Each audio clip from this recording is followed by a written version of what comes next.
MP में निकाय चुनावों में ओवैसी की एंट्री पर सियासत भी तेज हो गई है। कांग्रेस ने ओवैसी की पार्टी एआईएमआईएम को बीजेपी की बी टीम करार दिया है। कांग्रेस का कहना है कि निकाय चुनाव में कांग्रेस की तैयारियों से बीजेपी डरी हुई है और इसीलिए अल्पसंख्यक वर्ग जो कांग्रेस के वोटर्स हैं उन्हें बांटने के लिए एमपी में बीजेपी ओवैसी को लेकर आई है। वहीं कांग्रेस के इस आरोप पर बीजेपी ने पलटवार करते हुए कहा कि कांग्रेस एक डील के जरिए ओवैसी को एमपी में लेकर आई है।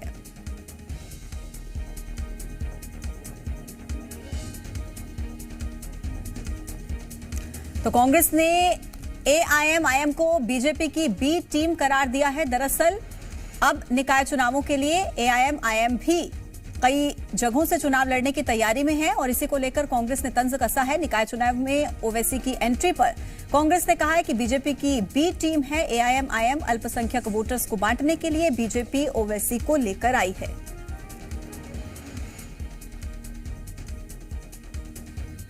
लेने की ये साजिश है। जो कांग्रेस को मिलता है उसको किस तरह से हम डिवाइड करें और जीत हासिल करें, ये भारतीय जनता पार्टी का शगल है और इसकी पोल खुल चुकी है और अल्पसंख्यक वर्ग और अक़लियत के लोग इस बात को समझ गए हैं कि ओवैसी केवल फर्जी आदमी है। उसका अक़लियत की और अल्पसंख्यकों के विकास से, उनकी बहबूदी से कोई वास्ता नहीं है। कमलनाथ जी और दिग्विजय सिंह जी बता दें कि उनके और असदुद्दीन ओवैसी के बीच में कितने की डील हुई है। शिवराज जी के नेतृत्व में लगातार हमको 16 की 16 नगर निगम में अल्पसंख्यकों के भरपूर वोट मिलते हैं। तो इन लोगों ने जानबूझकर खर्चा पानी देकर असदुद्दीन ओवैसी को खंडवा, इंदौर, खरगोन, बुरहानपुर यहाँ क्यों बुलवाया? ये जवाब तो कमलनाथ जी को देना है। खबर है राजधानी भोपाल से, जहां निकाय चुनाव में ओवैसी के एंट्री पर बोले हैं वीडी शर्मा। सभी को चुनाव लड़ने और राष्ट्रीय पार्टी बनाने का अधिकार है। वीडी शर्मा ने कहा ओवैसी का मध्य प्रदेश में स्वागत है, वो आए, उन्हें भी पता चले कि मध्य प्रदेश क्या है। तो प्रदेश अध्यक्ष वीडी शर्मा ने ओवैसी की एंट्री पर कहा है कि सभी को चुनाव लड़ने का और राष्ट्रीय पार्टी बनाने का अधिकार है। ओवैसी का मध्य प्रदेश में स्वागत है, वो आए, उन्हें भी पता चले कि मध्य प्रदेश क्या है। ये बयान वीडी शर्मा की तरफ से दिया गया। एआईएम भी चुनाव लड़ी, ओवैसी 7 सीटों पर प्रत्याशी उतार रहे हैं, जहां पर स्वागत है उनका। बिल्कुल चुनाव लड़ें, ताकत से लड़ें। सर कांग्रेस कहती है, हम तो कह रहे हैं ताकत से लड़ें। कांग्रेस कहती है अच्छी बात है। ये तो राजनीति लोकतंत्र में चुनाव लड़ने का सबको अधिकार है, राष्ट्रीय दल बनाने का भी सबको अधिकार है। कोई भी लड़ सकता है, कोई भी दल बना सकता है, तो वो भी है, उनका भी स्वागत है मध्य प्रदेश में। उनको भी पता लग जाएगा कि मध्य प्रदेश क्या है। जी मीडिया संवाददाता आकाश मेरे साथ जुड़ रहे हैं अपडेट्स के साथ। आकाश, ओवैसी की निकाय चुनाव में एंट्री, कांग्रेस कह रही है कि एआईएमआईएम बीजेपी की बी टीम है। दूसरी तरफ प्रदेश अध्यक्ष वीडी शर्मा को हम सुन रहे थे, वो स्वागत कर रहे हैं मध्य प्रदेश में ओवैसी का। बिल्कुल, देखिए एआईएमआईएम 7 सीटों पर अपने प्रत्याशियों को स्थानीय निकाय चुनाव में उतारने जा रही है। अब देखिए, 2 बड़ी राजनीतिक पार्टियां पूजा एमपी में, कांग्रेस और बीजेपी, दोनों आरोप लगा रही हैं कि ओवैसी को, कांग्रेस का आरोप यह है कि ओवैसी को बीजेपी लेकर आ रही है, यह बीजेपी की बी टीम है। और दूसरी ओर बीजेपी कह रही है कि खरीद फरोख्त करके, पैसे देकर ओवैसी को कांग्रेस एमपी में बुला रही है। कमलनाथ इसका जवाब दें।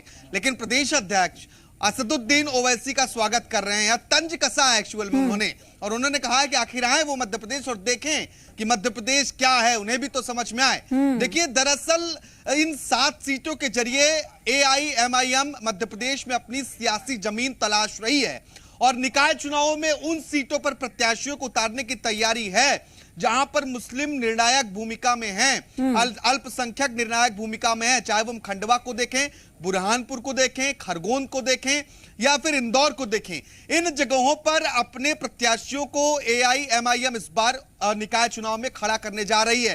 अगर निकाय चुनावों में ओवैसी की पार्टी की पैठ अच्छी बनती है तो यकीन मानिए 2023 के विधानसभा चुनाव में भी दोनों ही पार्टियों के वोटर्स पर एआईएमआईएम इस बार सेंध लगाएगी, क्योंकि जिस तरीके से ओवैसी के बयान रहे हैं और माइनॉरिटीज का जिस तरीके से उनके प्रति रुझान रहा है, तो कहीं ना कहीं वोट बैंक दोनों ही पार्टियों का खिसकेगा। इसमें सबसे ज्यादा अगर नुकसान होगा तो वो कांग्रेस का होना है, क्योंकि कांग्रेस ये दावा करती है कि माइनॉरिटीज के वोट बैंक उनके साथ हैं।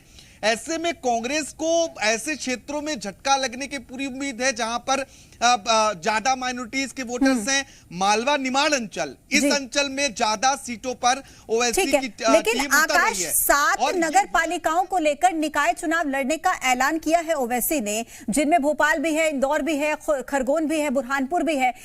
इन 7 नगर पालिकाओं के बारे में बताएं कि मुस्लिम वोटर्स किस भूमिका में यहां पर रहते हैं, क्या निर्णायक भूमिका में रहते हैं मुस्लिम वोटर्स यहां पर? अगर ओवैसी यहां से उनकी पार्टी चुनाव लड़ती है तो इसका असर क्या देखने को मिल सकता है आने वाले समय में? देखिए, 7 नगर निगम पर प्रत्याशी उतारने जा रही है ओवैसी की पार्टी। इसमें अगर हम जिस तरीके से आप बात कर रही हैं मुस्लिम वोटर्स की स्थिति की, खंडवा देख लें, बुरहानपुर देख लें, ये मुस्लिम बाहुल क्षेत्र हैं दोनों। खरगोन में भी लगभग यही स्थिति है। और अगर हम इसके आगे की बात करें, भोपाल का पुराना भोपाल इलाका, ठीक, मैं आकाश एक बार आपके पास लौटती हूँ, एक बार आपको रोक रही हूँ। आरपी सिंह जी कांग्रेस के प्रवक्ता हमारे साथ जुड़ गए, अपडेट्स उनसे भी ले लेते हैं कि उनकी पार्टी इसको किस तरीके से देख रही है। आरपी सिंह जी, बहुत स्वागत है आपका। ओवैसी की नगर निगम चुनावों में एंट्री और कांग्रेस को इसका कितना असर पड़ेगा, किस तरीके से देख रही है पार्टी?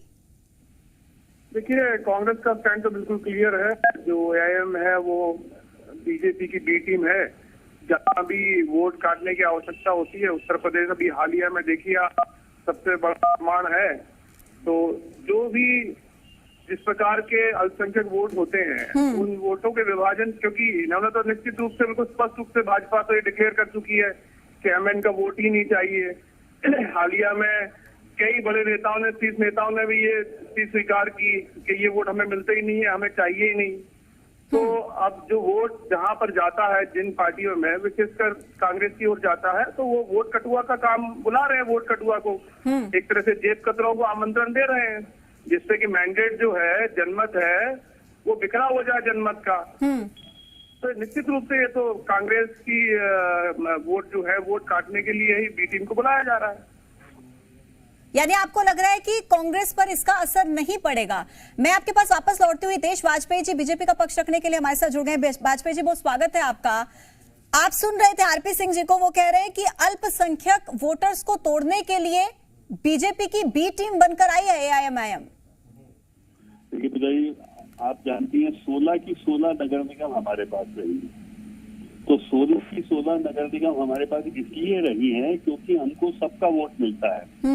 और पूरे देश में शिवराज सिंह चौहान जी एक फार्मर सेंट्रिक राजनीति करते हैं।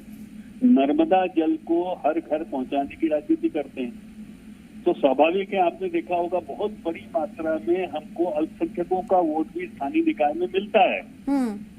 और हमें खुशी है इस बात की। जैसे खरगोन, खंडवा, मंदसौर, इंदौर, तो इन्होंने क्या किया है, बहुत तगड़ी डील करी है। देखिए, कमलनाथ जी डील करने में मास्टर आती है। अभी परसों भी मैंने एक खुलासा किया था आपको नगर निगम के मेयरों वाला।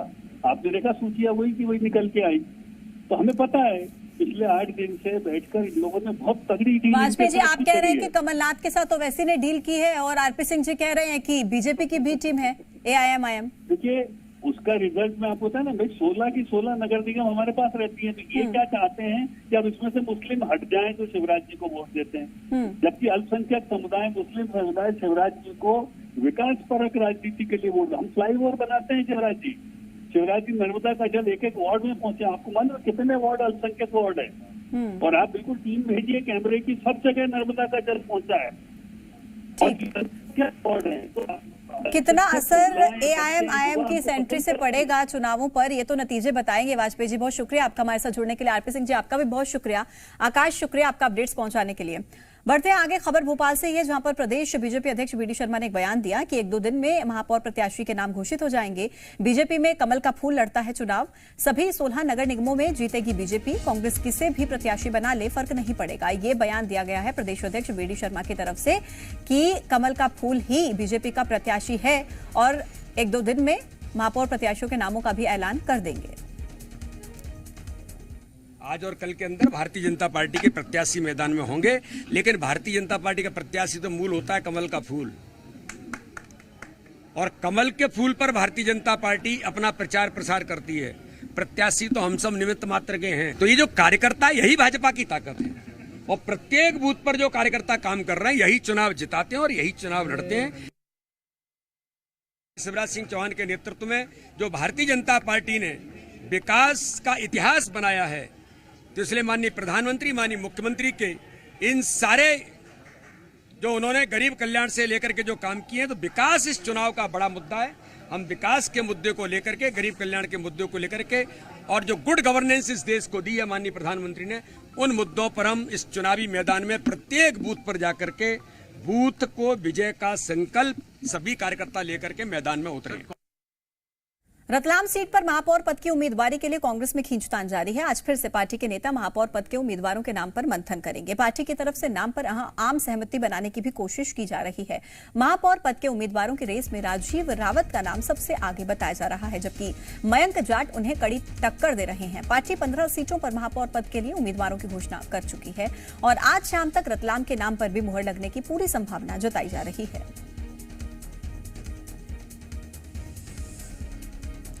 मध्य प्रदेश कांग्रेस में टिकट के बंटवारे को लेकर कलह की तस्वीरें सामने आने लगी है। निकाय चुनाव में टिकट न मिलने से नाराज कांग्रेस नेता शांति कुशवाहा धरने पर बैठ गई हैं।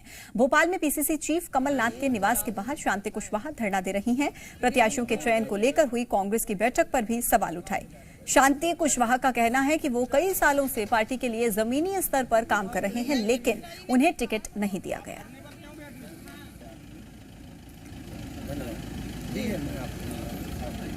मैंने वहाँ खुद आंखों से जाके देखा है, वो काफी हंस रहे थे। जब मैंने जाके बोला अशोक भाई साहब बाहर आए कि देख शांति कमलनाथ जी ने नहीं करो, मेरी कोई गलती नहीं है। मैंने कहा भाई साहब अब तो मुझे जीतने के लिए भी चुनाव सीट नहीं चाहिए, अब तो मुझे हारने के लिए दे दो। आप 4 बार लोकसभा हार गए हो अशोक यादव जी, मुझे तो एक बार ही हारने के लिए दे दो। मुझे खुशी तो होगी कि मेरी पार्टी ने मुझे कुछ दिया है। मैंने तो 10 साल से काम किया, तो पार्टी कुछ दे क्यों नहीं रही? मुझे तो खुशी इस बात की होगी कि मुझे कुछ दिया है कमलनाथ जी ने। नगरीय निकाय चुनाव के जंग में कांग्रेस के योद्धाओं का ऐलान हो गया है। कांग्रेस ने 15 मेयर प्रत्याशियों के नाम पर मुहर लगा दी है। भोपाल से विभा पटेल, इंदौर से संजय शुक्ला, ग्वालियर से विधायक सतीश सिकरवार की पत्नी शोभा सिकरवार चुनाव लड़ेंगी। मुरैना से शारदा सोलंकी, सागर से निधि जैन, कटनी से श्रेया खंडेलवाल, जबलपुर से जगत बहादुर सिंह अन्नू पर भरोसा जताया गया है। सिंगरौली से बात करें तो अरविंद सिंह चंदेल हैं, बुरहानपुर से शहनाज अंसारी हैं, छिंदवाड़ा से विक्रम आहाके, रीवा से अजय मिश्रा और सतना से सिद्धार्थ कुशवाहा को प्रत्याशी बनाया गया है। देवास से कविता रमेश व्यास, खंडवा से आशा मिश्रा और उज्जैन से महेश परमार को मेयर के चुनावी दंगल में उतारा गया। अभी रतलाम के महापौर प्रत्याशी का कांग्रेस ने ऐलान नहीं किया है।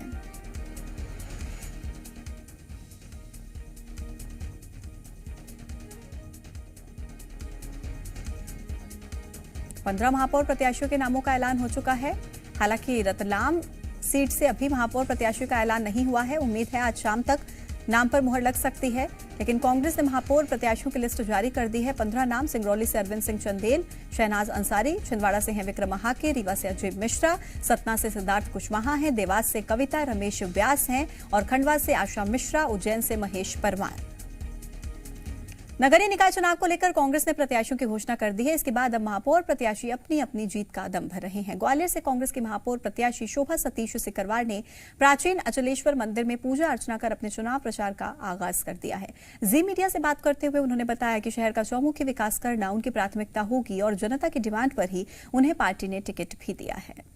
भाभी जी, सबसे पहले क्या प्राथमिकता रहने वाली है आपकी? ग्वालियर का विकास मेरी प्राथमिकता है। इसके लिए मैं जो भी मेरी विकास के लिए जो भी प्राथमिकता है वो मैं पूरी करूंगी और जो भी समस्या है उन सभी समस्याओं का निराकरण करने की पूरी कोशिश करूंगी। लेकिन 50 साल से यहाँ कांग्रेस नहीं जीती, तो कितना उत्साह है कि आप जीत पाएंगे? कैसे लगता है? कार्यकर्ताओं में जनता मेरी बहुत खुश है मुझसे, और क्योंकि जनता के द्वारा ही मुझे चुना गया है और जनता मेरा पूरा सहयोग करेगी। कांग्रेस पार्टी ने सतीश भाई साहब 50 साल से यहाँ कांग्रेस की मेयर नहीं बन पाई है, क्या लगता है कि इस बार किस तरह की रणनीति रहेगी कि आप लोग जीतेंगे? देखो, कांग्रेस पार्टी इस बार पूरी तैयारी के साथ मैदान में है। कांग्रेस पार्टी का छोटे से छोटा कार्यकर्ता आज इस बात के लिए वचनबद्ध है, कटिबद्ध है कि इस बार ग्वालियर में नगर सरकार कांग्रेस पार्टी की बने और कांग्रेस पार्टी इस बार विजय हो। महापौर के रूप में भी कांग्रेस पार्टी का प्रत्याशी जीते। पार्षद भी कांग्रेस पार्टी के जीते, नगर सरकार कांग्रेस पार्टी की बने, इसके लिए एक एक कार्यकर्ता प्राणपण से जुटा हुआ है। पिछले 1-1.5 साल से लगातार माननीय कमलनाथ जी के नेतृत्व में, हमारे जिलाध्यक्ष देवेंद्र शर्मा जी के नेतृत्व में लगातार यहाँ प्रयास किया जा रहा है, कार्यकर्ताओं को उत्साहित किया जा रहा है, कार्यकर्ताओं को बूस्टअप किया जा रहा है और पूरे कार्यकर्ता एकजुट से लगे हैं कि इस बार किसी भी कीमत पे हमें ग्वालियर में नगर सरकार कांग्रेस पार्टी की बनाना है। टिकट को लेकर जब बात हो रही थी तो अनबन भी कुछ हो गई थी? नहीं, किसी प्रकार की कोई अनबन नहीं है। हमारी पूरी कांग्रेस पार्टी एकजुट है, पूरा कांग्रेस परिवार एकजुट है, पूरी कांग्रेस पार्टी एकजुट है और कांग्रेस पार्टी इस बार ग्वालियर में महापौर कांग्रेस का बनेगा, इसके लिए पूरी पार्टी निष्ठा से काम कर रही है। तो यह सतीश सिकरवार और शोभा सिकरवार जिनका सामने पर कहना है कि इस बार पार्टी के सारे सदस्य एक साथ हैं और ऐसे में इस बार जो है वो कांग्रेस का ही महापौर यहां से विजयी होगा। कैमरामैन विजय के साथ शैलेंद्र सिंह, जी मीडिया, ग्वालियर। कांग्रेस ने नगर निगम छिंदवाड़ा से महापौर प्रत्याशी की घोषणा कर दी है। कांग्रेस ने युवा चेहरे पर दांव खेला है। आदिवासियों का नेता कहे जाने वाले विक्रम महके को कांग्रेस ने छिंदवाड़ा नगर निगम में महापौर का प्रत्याशी घोषित किया। साफ सुथरी छवि होने के साथ ही लंबे समय से कांग्रेस में अलग अलग पदों पर सक्रिय रहे विक्रम वर्तमान में जिला कांग्रेस आदिवासी प्रकोष्ठ के जिला अध्यक्ष हैं। विक्रम महके ने पार्टी नेतृत्व का आभार जताते हुए नेताओं की मंशा पर खरा उतरने की बात कही।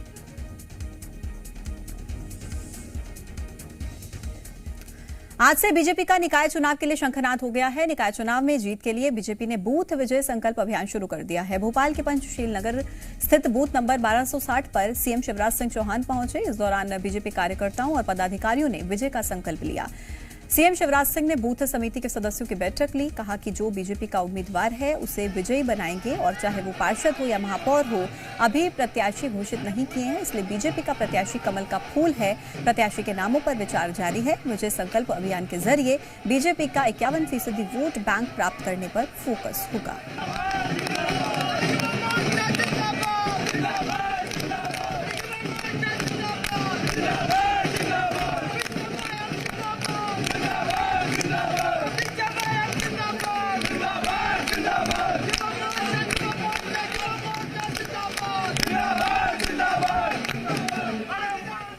नगर निगम चुनाव के लिए बीजेपी ने अपने प्रभारियों की घोषणा भी कर दी है। कविता पाटीदार भोपाल में, जबलपुर में विजय दुबे, मुरैना में रणवीर सिंह रावत और ग्वालियर में जीतू जिराती को प्रभारी बनाया है। सागर में मुकेश सिंह चतुर्वेदी हैं, सतना में श्याम महाजन हैं जिन्हें जिम्मेदारी मिली है। श्रीकांत देव सिंह को रीवा, राजेश पांडे को सिंगरौली, जितेंद्र लिटोरिया को कटनी और शैलेंद्र बरुआ प्रभारी को छिंदवाड़ा का प्रभार सौंपा गया है।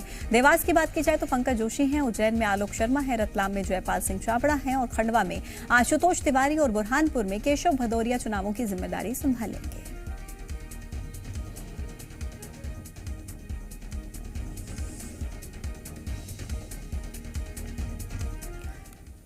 निकाय चुनाव के लिए बीजेपी ने संभागीय चयन समितियों की घोषणा कर दी है। ग्वालियर, चंबल, सागर, भोपाल, जबलपुर, रीवा, शहडोल और नर्मदापुरम संभाग की चयन समितियों की घोषणा कर दी गई है। हर संभाग की चयन समितियों में संयोजक, सह संयोजक और सदस्यों को शामिल किया गया है। मंत्री भूपेंद्र सिंह को सागर संभाग का संयोजक बनाया गया, जबकि बृजेंद्र प्रताप सिंह को सह संयोजक बनाया गया। उज्जैन संभाग की चयन समिति का संयोजक जगदीश देवड़ा को बनाया गया है। इंदर सिंह परमार को सह संयोजक बनाया गया है।